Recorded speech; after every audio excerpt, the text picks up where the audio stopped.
What if I told you this? Most people misunderstand positivity. They think it means faking a smile, pretending everything is fine, even when inside they're falling apart.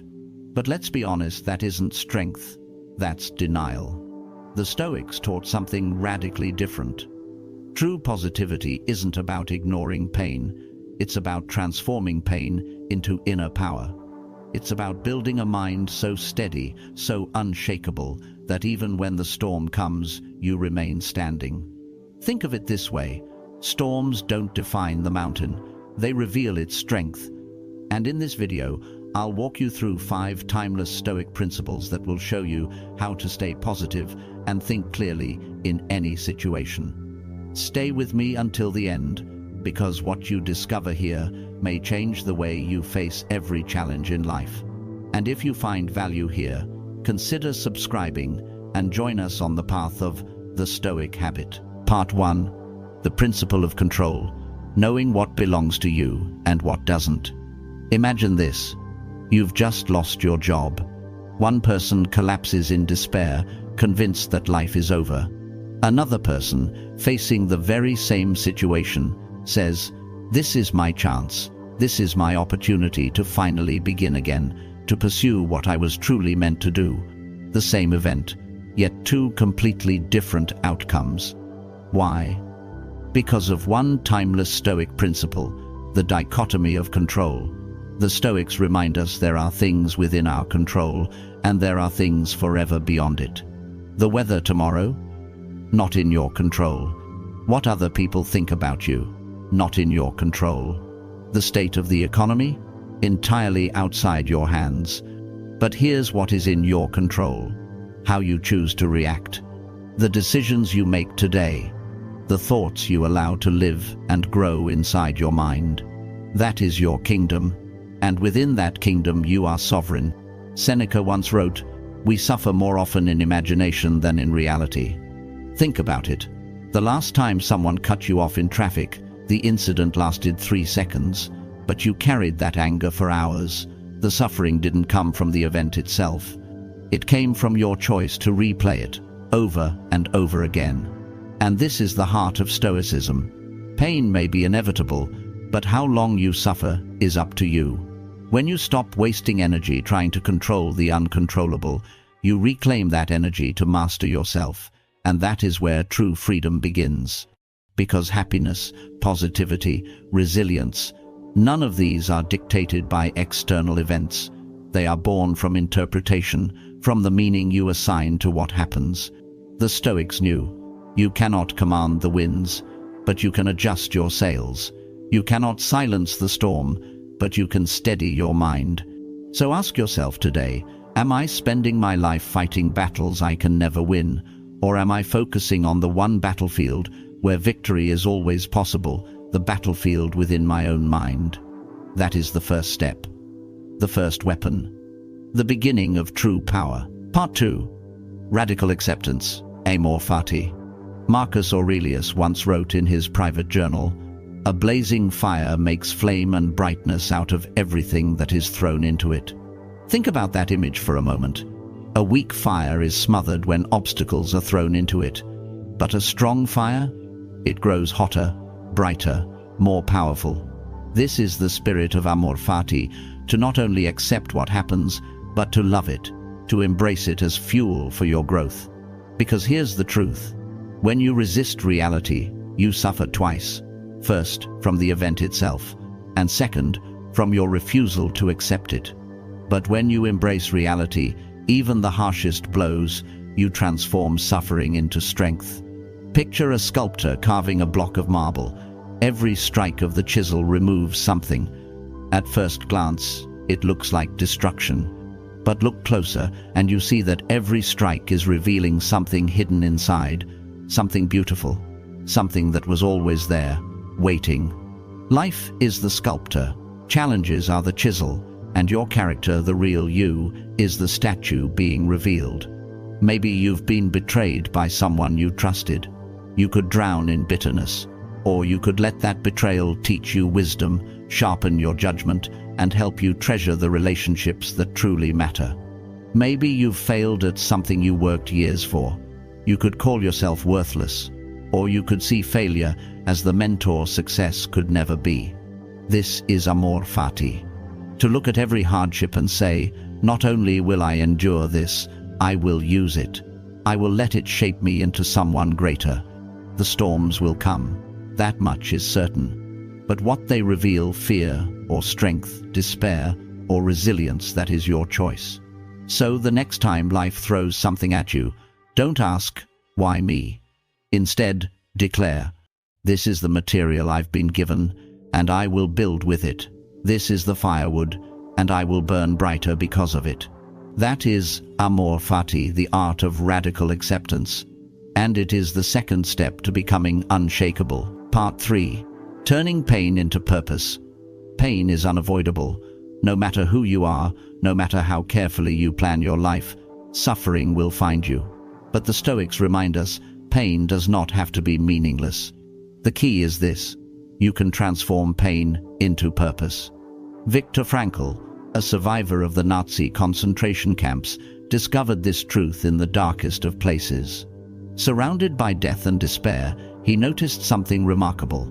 Those who endured were not always the strongest physically, but those who still had a reason to live, a why. Frankl wrote, "Those who have a why to live can bear almost any how." That's the essence of Stoicism.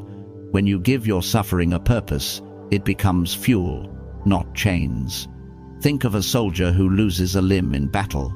He could surrender to despair, or he could devote his life to helping other wounded veterans rebuild their lives. His pain becomes their hope. Think of a mother who loses her child. She could close her heart forever, or she could turn her grief into compassion, creating foundations to support other families in need. Her pain becomes a legacy of love. Or imagine someone who grows up in poverty, struggling for every meal. That same person might later dedicate their life to teaching financial literacy, helping the next generation escape the very chains they once wore. This is the Stoic transformation. Your greatest wounds can become your greatest service to the world. So the next time you are struck by hardship, ask yourself 2 questions. 1. How can this make me stronger? 2. How can my strength serve others? When you see your struggles not as punishments but as assignments, life changes. Suffering stops being something that isolates you. It becomes the bridge that connects you to humanity. And in that moment, your pain is no longer just yours. It is shared. It is given meaning.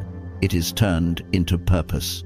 That is the 3rd step to staying positive and clear-headed in every storm. Not just surviving pain, but using it. Part 4. Mastering your inner dialogue. Most people believe that negativity comes from the outside world, from cruel words, unfair situations, or painful betrayals. But the Stoics remind us that the real battle begins inside. Seneca once said, "We suffer more in imagination than in reality." Think about how true that is. How many nights have you lain awake, torturing yourself with fears that never came true? How many times have you created storms in your mind, far greater than the reality outside? Your inner voice can be your prison or your sanctuary, and you alone decide which it will be. The truth is, the words you speak to yourself every day shape the person you become. Tell yourself you're weak, and you'll act weaker. Tell yourself you're doomed, and you'll stop fighting. But tell yourself you are capable, that obstacles are opportunities, that setbacks are teachers, and you'll begin to rise. This is the Stoic practice of mastering inner dialogue. Instead of saying, "This is impossible," learn to say, "This is difficult, but not beyond me." Instead of, "They control my life," say, "I cannot control them, but I always control myself." Instead of, "This obstacle has stopped me," remind yourself, "What stands in the way becomes the way." Athletes know this secret well. Before stepping into the arena, they don't just train their bodies, they train their minds. They tell themselves, "I'm ready, I've prepared, I can handle this moment." And because they believe it, they rise to meet the challenge. Life works the same way. If you don't master the conversation happening inside your head, No amount of external motivation will save you. So, speak to yourself the way you would speak to a dear friend, with honesty, with compassion, but also with strength. Because every thought you repeat is like a brick, and those bricks, stacked day after day, will either build a prison around you or a fortress within you. The choice is yours. That is the fourth step, to master your inner dialogue and to create a mind that cannot be broken from within. Part 5. Anchoring yourself in gratitude. No matter how dark life becomes, no matter how heavy the storm feels, there is always one anchor that can steady you: gratitude. Marcus Aurelius began many of his mornings with a simple reflection. When you arise in the morning, think of what a precious privilege it is to be alive, to breathe, to think, to enjoy, to love. Gratitude does not deny pain. It doesn't erase loss, but it balances them. Like sunlight breaking through clouds, it reminds you of what still remains when everything else feels uncertain. Modern science has confirmed what the Stoics knew centuries ago. Keeping a gratitude journal, listing even 3 small things you're thankful for each day, rewires the brain. It shifts your focus from scarcity to abundance, from despair to possibility. Think of someone who has lost a loved one. In their grief, they can still choose to be grateful for the years they shared, the memories that can never be taken away. Think of a person fighting illness. They can still be grateful for the strength to fight one more day, for the people standing beside them. Even in failure there is gratitude, because failure teaches lessons that success never could. Gratitude transforms perspective. Instead of saying, "Why me?" you begin to ask, "What can I still learn? What can I still cherish? What remains that I have overlooked?" This is why the Stoics practiced gratitude daily, not as a shallow exercise, but as a weapon against despair. Because when you anchor yourself in gratitude, storms lose their power to sweep you away. And so, the final lesson is this: each day, choose to notice what remains. Choose to count what is still yours, not just what you've lost. Gratitude is not weakness, it is fuel for resilience. Remember this: the strongest people are not those who never face loss, but those who can still give thanks in the middle of it. And when you can do that, you don't just survive life's storms, you rise above them. That is the 5th step, the anchor of gratitude, the key to becoming unshakable. Conclusion. When life tests you, remember the 5 Stoic principles. Control what you can. Accept what you cannot. Turn pain into purpose. Master your inner voice. Anchor yourself in gratitude. And instead of asking, "Why me?"